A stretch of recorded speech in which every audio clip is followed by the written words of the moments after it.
Gini ya teman-teman sekalian, jadi gini, kalau ada orang muslim, dia bakar Alkitab misalnya ya, saya yakin tuh MUI akan bilang, tangkap orang itu. Karena dia tidak melakukan sesuatu yang diajarkan oleh agama saya, oleh agama Islam. Tangkap orang itu.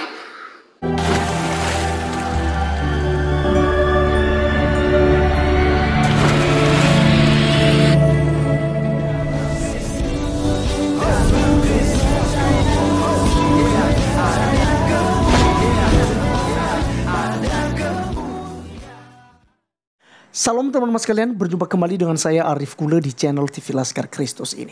Pada video kali ini kita akan menanggapi Ustadz Feliciao yang merasa terjolimi, merasa dipojokkan, merasa dihina, merasa agamanya yang terus disakiti.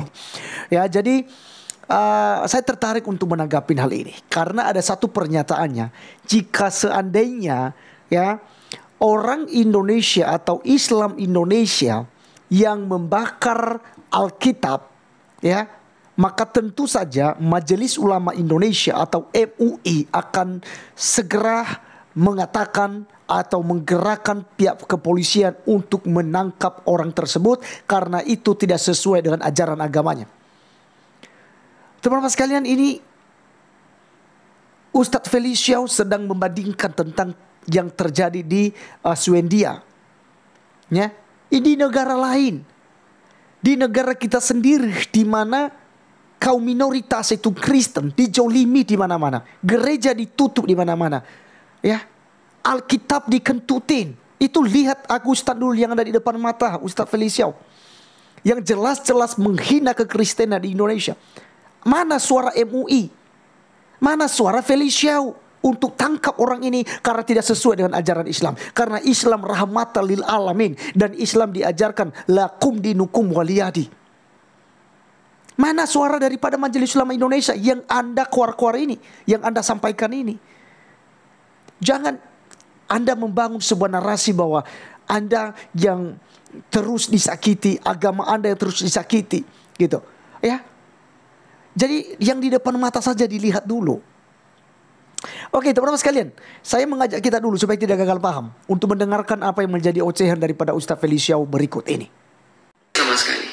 Dalam sejarah itu kita tidak pernah mulai sama sekali. Toleransi versi mereka kan, kalau seandainya orang-orang di luar Islam aja yang jadi problem, yang jadi korban seolah-olah. Tapi toleransi itu nggak pernah ada pada orang Muslim. Nggak pernah ada orang-orang ketika gini ya teman-teman sekalian. Jadi gini. Kalau ada orang muslim, dia bakar Alkitab misalnya ya, saya yakin tuh MUI akan bilang, tangkap orang itu. Karena dia tidak melakukan sesuatu yang diajarkan oleh agama saya, oleh agama Islam. Tangkap orang itu. Oh, gak usah tanya kalau buzzer. Buzzer pasti akan nyambut tuh pasti.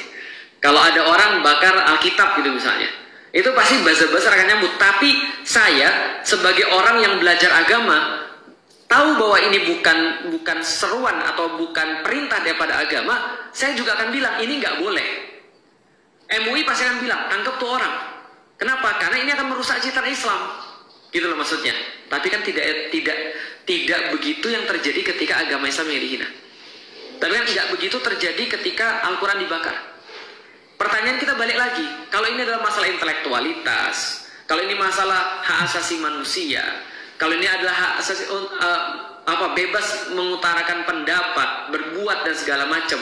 Tapi itu jelas bukan. Kita udah bahas ini provokasi. Lah kalau memang ini adalah tentang HAM, ini adalah tentang intelektualitas. Ayo kita ngobrol secara intelektualitas. Kenapa yang Anda lawan tidak ada hubungannya dengan intelektualitas? Dan kemudian berkata sesuatu yang buruk, dipublis dan segala macam, bilang bahwa orang Muslim pengecut, bilang bahwa Rasulullah Muhammad pengecut. Kenyataannya dia berbuat begitunya di Swedia. Coba buat begitu di Pakistan gitu. Coba buat begitu di Indonesia gitu. Coba buat begitu di Malaysia gitu. Nah itu baru pemberani, gitu kan ya. Nah maka teman-teman sekalian, ada 3 poin itu yang kita sampaikan. Poin pertama adalah ini provokasi karena Islamofobia ini adalah sebuah bisnis besar. Yang kedua teman-teman sekalian, kita tidak bisa sendiri untuk membela Nabi. Membela Nabi itu harus bersama-sama. Yang ketiga, apa yang harus kita lakukan sekarang sesuai dengan apa yang kita bisa. Saya tidak bilang komen, atau saya nggak bilang ketika Anda buka lalu Anda report akunnya itu adalah sesuatu yang salah. Itu yang bisa kita lakukan sebagai seorang muslim. Yang memang cuma ini kemampuan kita. Ya nangis ya nangis. Kalau kita nggak bisa apa-apa ya udah mau gimana lagi. Terus apa yang mau kita lakukan? Kita berangkat ke sana.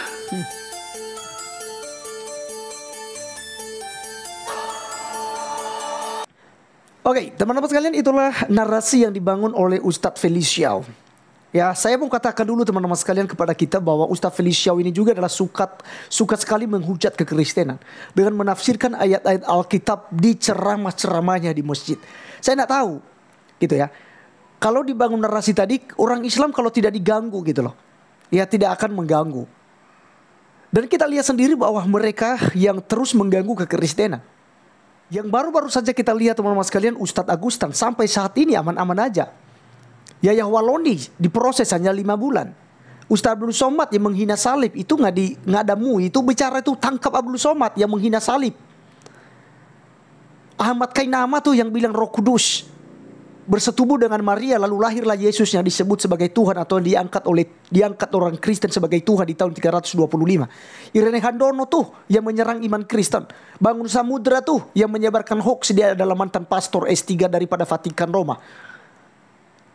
Dan beberapa ustaz-ustaz yang lain termasuk Feliciao ini sendiri. Di mana teman-teman sekalian doyan untuk menghujat kekristenan. Mana suaranya kalau mau ditangkap? Yang melarang gereja saja, yang membubarkan ibadah Kristen saja aman-aman aja hidup mereka di Indonesia ini. Jadi Anda jangan melihat bangsa di luar sana atau negara lain, tapi kalau ya kamu mau ya agar ada keadilan, lihat dulu di Indonesia ini. Bro, jangan tutup mata di Indonesia. Begitu banyak penistaan agama di Indonesia.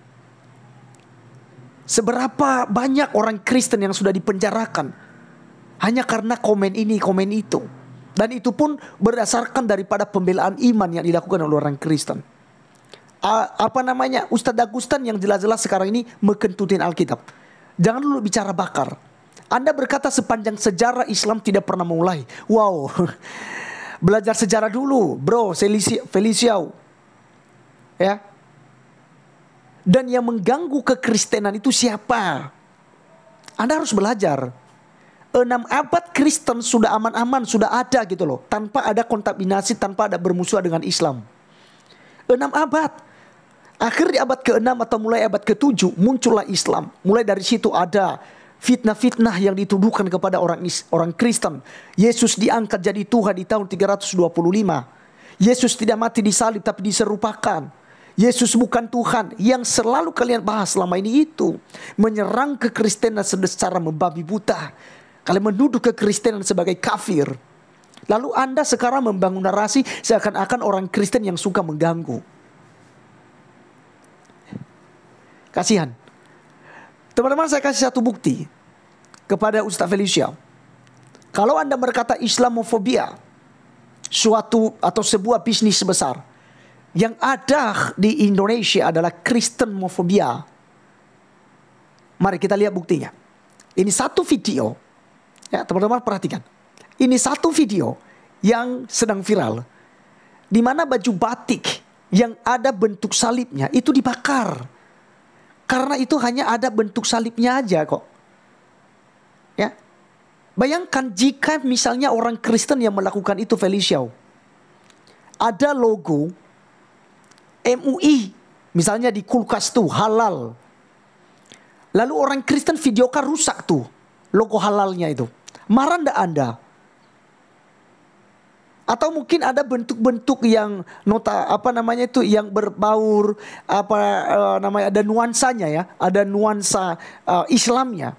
Lalu ada orang Kristen yang merusak. Ya.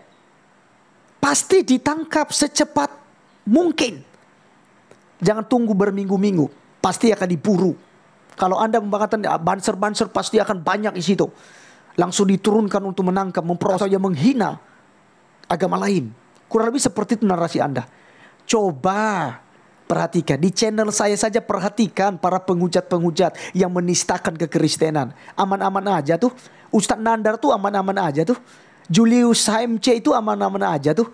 Yang menuduh Tuhan kami telah menikah dan berpoligami. Dan juga aman-aman aja tuh yang membahas Alkitab kami di media sosial. Seperti Irene Handono, Ustadz Ahmad Kainama, Ustadz Donditan, Aristo Menachem Ali yang mengutip ayat-ayat Alkitab seperti Ulangan 18 ayat 18 dikatakan itu nubuatan kepada Nabi Muhammad, digoreng-goreng gitu. Kemudian di dalam Yesaya 29 ayat yang ke-12 tentang jika dibaca, apabila diberikan kitab itu kepada yang tidak bisa membaca, maka dia akan katakan aku tidak bisa membaca.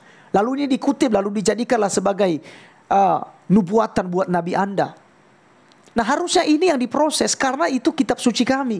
Ngapain kalian mau ganggu kitab suci kami? Ayolah, kita jangan tutup mata lah. Ya, jangan kita urus negara lain dulu. Di Indonesia saja penistaan, penghujatan terhadap kekristenan itu masih aman-aman aja. Tapi perhatikan orang-orang Kristen yang sudah diproses. Itu nak berselang waktu.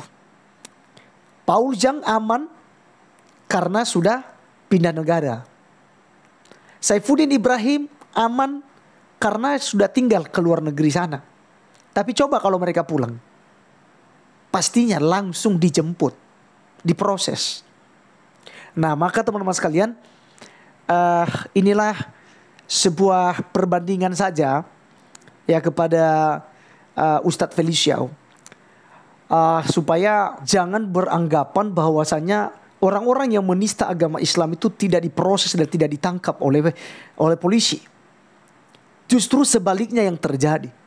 Ya, ustadz-ustadz yang menghina kekristenan itu tidak diproses. Kiranya video kali ini teman-teman sekalian ya boleh mengedukasi kita agar kita sebenarnya saling menghargai sajalah. Lagi pula di Indonesia sudah diberikan kebebasan untuk kita memilih agama masing-masing. Maka kita saling menghormati, saling menghargai agama yang ada. Oke teman-teman sekalian, sekian video kali ini. Biarlah boleh menjadi berkat buat kita. Dan sampai ketemu di video berikutnya. Tuhan Yesus memberkati. Salam.